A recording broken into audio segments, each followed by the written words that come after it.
fridge ಬಸದ ಬಗ್ಗ ಹೊಸ super ಇದ್ಯಾ ಅದು ಸೋಕೊಂಡಿಯಾ ಬಗ್ಗ ನಮ್ಮ ಚೂ ಸೆಲೆಕ್ಷನ್ ಅಂಚ ಎಂಚಿನ ಮಾಡಿ ಜಿಂಜಾವಣಿಯ ರಂಜನಿ ಕೋರಿ ಮೀನು ಮಾಸ ಪೂರದಿ ಎಲ್ಲ ಇಂಚಿನ ಬಾಟ್ಲಿ ಕರಿ ತಂದು 35 ಮಿನಿಟ್ ಜಿಂಜಾದನ ಯಾನ್ 35 ಪೀಸ್ ದೀನಿ ಇರಗಿಂಚ ಗೊತ್ತಾನ ಎಂಕ ಫುಲ್ಲು ನಿಟ್ಟಿನಂತ ಡೌಟ್ ಇತ್ತು ನಮ್ಮ ಭಾಗ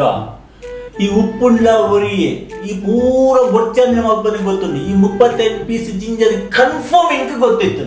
ಈ ಪೋಪಿಳ್ಳ ಒರಿಯೆ ಪೋಪ ಬರ್ಪ ಇಡೀ ದಿನ ಎಂಕ ಉಂಡಂತ 35 ಪೀಸ್ ಉಂಡು ಫುಲ್ಲು ಡೌಟ್ ಉಂಡು ಎಂಕ ಇರಿಚಿನ ಬರೋದಿಲ್ಲ ರೀ ಈರ್ ಬಂದ ಆ 35 ಪೀಸ್ ಹತ್ತು ಇತ್ತೆ ಬಂಗುಡೆ ಅಗ್ಗಾತಿ ಅಂಜ 35 ಪೀಸ್ ಬಂಗುಡೆ ಬಡ್ಡಿ ಕೊರ್ಪ ಬಂಗುಡೆ ಒಂದು ರಡ್ಡು ಮೀನಿಗೆ ಯಾನು ಅಚ್ಪ ರೂಪಾಯಿ ಕೊರ್ನಿ 160 rupees ಸಾರಿ ಭಗವಾನ್